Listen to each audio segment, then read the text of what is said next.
Well, we're ending the weekend with calm and quiet conditions. Temperatures are currently in the 60s all the way to the upper 70s. If it were me, I'm going to grab a large this morning. I didn't get a whole lot of sleep last night. We're still seeing a stronger storm in Carteret County just to the east of Havelock, north of Morehead City right now. It is producing some hail. Check it out so you can see those hail tracks, an indication of rotation right there where you're seeing that very bright red, the brighter shades of green with that yellow also mixed in there. A lot of sunshine to compensate. Tuesday, lower 80s. Wednesday, mid 80s. I mean, the eclipse itself is 6 hours. Okay. But if you want to see it at that perfect moment. And the other thing to take in consideration is if there's clouds outside where you're standing, you're not going to see it. But some of these storms could turn strong to severe at times, so you want to make sure you remain weather aware. There is also that possibility of some flash flooding. For tomorrow, we have absolutely gorgeous weather on the way. Around your lunch hour, almost complete sunshine, temperatures in the 80s, and bringing us all those tropical impacts outside, including rainfall. This is our rainfall totals for the next 48 hours in the areas where you're seeing red, orange, and yellow. That's all the things you need to do to stay comfortable out there. Maybe not go outside. There's always that possibility too. All right, Jordyn. In the upper levels of the atmosphere, there's actually a few different disturbances, and they're teaming up with all this moisture from the Gulf as well as the Atlantic coast. Don't forget, warm air rises, cold air sinks, and pressure is defined as weight in the atmosphere. We're getting a lot more dry weather to come next week. Like you said, we have to get through the rain this weekend as well. We're not quite done. Threatening sea ice. Researchers now believe they know why. It took years to analyze data. And now, your accurate Storm Team 9 forecast. Severe weather has officially exited the area. Here's a look at the storm lab radar for the past 6 hours. So you saw those stronger and severe storms pass throughout many counties in eastern North Carolina. And like I said, this is the past 6 hours. Earlier this morning, we had a few tornado warnings that initiated in the Finger County. So we saw a lot of severe weather today, and that does include some storm damage in many areas. So where you're seeing that broken tree icon, that's from wind damage. We also had some areas experience those storm reports where there was reports of hail damage in many areas. And even though we have more of an active pattern today and coming up in our forecast, the tropics are remaining quiet. As of right now, there's nothing out in the Atlantic. It's actually due to that brown dust you're seeing in the levels of the atmosphere. It's not letting any development to occur out over the open waters. Let's check out that weather rundown. So it will remain quiet overnight tonight, but we have quite the soggy forecast ahead this week.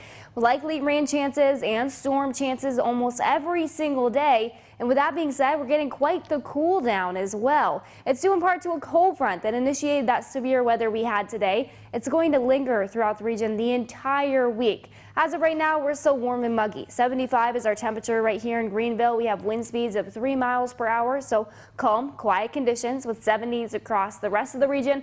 We're seeing mid to upper 70s along the Outer Banks at this moment. For your hour-by-hour forecast tonight, we're going to have decreasing clouds still in the lower 70s around the 3 o'clock hour. Then you can see early in the morning, we're still going to see those 70s with those muggy conditions. So here's a look at that 5-day temperature trend. Like those cooler temperatures I was talking about. Tuesday, Wednesday, Thursday. Look at these temperatures on Tuesday. We're only seeing mid 70s. Our average temperature for this time of year is 90 degrees. That is more than 10-degree difference. So tomorrow is going to definitely be warm and humid outside. We might see those heat indices in the upper 90s for some counties that didn't get as much rain today and don't have as much humidity. So another hot day for tomorrow. But after that, we're going to have some increased rain chances and those cooler temperatures for the rest of the work week. So let's check it out on your precision cast. You can see clearing conditions overnight tonight, and then we'll have even more clear skies as we step out the door tomorrow morning. This is at 8 o'clock, a northerly flow of those cooler conditions. And then you can see as we step into the afternoon, nothing going on. A few isolated showers are possible closer to evening hours, especially along the coast tomorrow. And then we get to Tuesday. This is when we have those increased rain and storm chances once again. That carries into Wednesday afternoon where it looks quite wet outside. For your forecast tonight, though, calm and quiet conditions. It'll be mild temperatures, still a little bit more on the muggy side. Inland areas right near 70 degrees, coastal regions in the middle 70s. For your forecast tomorrow, so tomorrow's the best day to get outside. It's the most dry day we're going to have in the next 5 days, that's for sure. We do have a slight chance of an isolated thunderstorm. That's mainly in part for coastal regions. Let's check out that boating forecast. So there's a low to moderate rip risk in effect, as well as a small craft advisory. 5 to 7 feet for the ocean, 1 foot for the sounds, and a light chop for your lakes and rivers. Here's a look at that 7-day forecast. So a beautiful day tomorrow. You definitely want to step outside. It will be hot and humid though.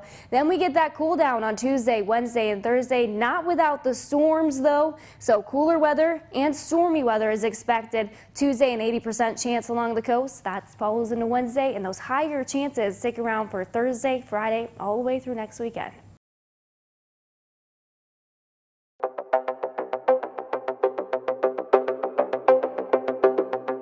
Every once in a while I'm taking my dog Radar for a walk, I will see him lift his nose straight up in the sky and sniff the air very intently. It wasn't until just last week that I learned Radar was using his nose to predict the weather. Now, despite his name, Radar is not the only dog who can predict the weather. Your pup also knows when the weather is changing. Dogs have a heightened sense of smell and hearing. With that heightened sense of smell, dogs can tell when there's a change in barometric pressure, which changes with different weather patterns. Dogs know when the pressure is changing because scents will either travel faster or slower with changing pressure. Although dogs know when the air pressure is changing, they do not have a way of letting you know the weather is changing. Dogs will sometimes alert their owners of changing pressure through a few different behavioral changes, such as growling, barking, guarding, cowering, alertness, panting, and sometimes stiffening of back hair. Not only can dogs sense a change in pressure, but they can also sense a changing electric field. With an approaching thunderstorm, electric charges shift. Just like pressure, dogs are able to sense an approaching storm way before humans do. If your dog is looking to seek shelter, that's a good indication that a thunderstorm is approaching. Dogs show this by suddenly running indoors if possible, hiding under a bed, lying down in a crate, and sometimes looking for comfort by curling up in your lap. If you're like me, I'm sure you'll be carefully monitoring your pet to see when he or she is sensing a change in upcoming weather. Thanks for tuning in. I'm Meteorologist Jordyn Jenna. Say bye, Radar.